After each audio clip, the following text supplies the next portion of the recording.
இன்றைய புனிதர் ஏப்ரல் 17 புனித காதேரி டேகாக்விதா. பிறப்பு 1657 நியூயார்க். இறப்பு ஏப்ரல் 17, 1680 கானாவெக், கியூபெக், கனடா. முத்திப்பேறு பட்டம் ஜூன் 22, 1980 திருத்தந்தை 2ஆம் ஜான் பவுல்.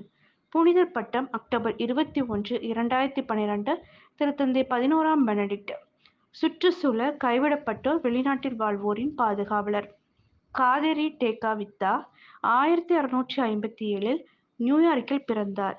இவர் பிறந்தவுடன் பெரியம்மை என்னும் நோயால் தாக்கப்பட்டு முகம், உடல் முழுவதிலும் பெரிய வடுக்கள் ஏற்பட்டு மிகவும் அழகு குறைந்தவளாக இருந்தார்.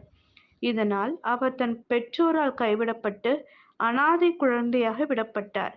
இவர் நியூயார்க்கில் கிறிஸ்தவ ஆலயத்தில் கேத்ரின் டேகாக்விதா என்று பெயர் மாற்றி ஞானஸ்தானம் பெற்றார்.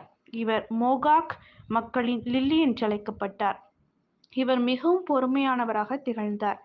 இவர் ஓர் உலக பெண்ணாக இருந்தாலும் கற்பு என்னும் துறவற வார்த்தைப்பாட்டை தன் உயிருள்ளவரை ஒழுக்கமாய் கடைபிடித்து வாழ்ந்தார்.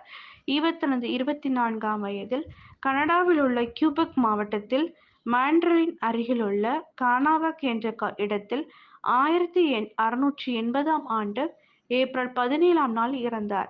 இவர் இறந்த பின் அண்டி வந்து ஜெபித்தோருக்கு ஏராளமான நன்மைகளை செய்தார்.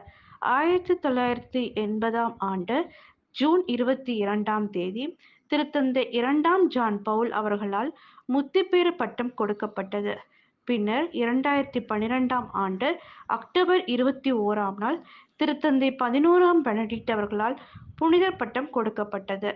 ஜெபம். எம்மை காத்து வழிநடத்தும் எம் மூவொரு இறைவா, இவ்வுலகில் அனாதைகளாக இருக்கும் ஒவ்வொருவருக்கும் நீரே அரணும் கோட்டையுமாயிருந்து பாதுகாத்திட வேண்டி உம்மை மன்றாடுகின்றோம். ஆமென்.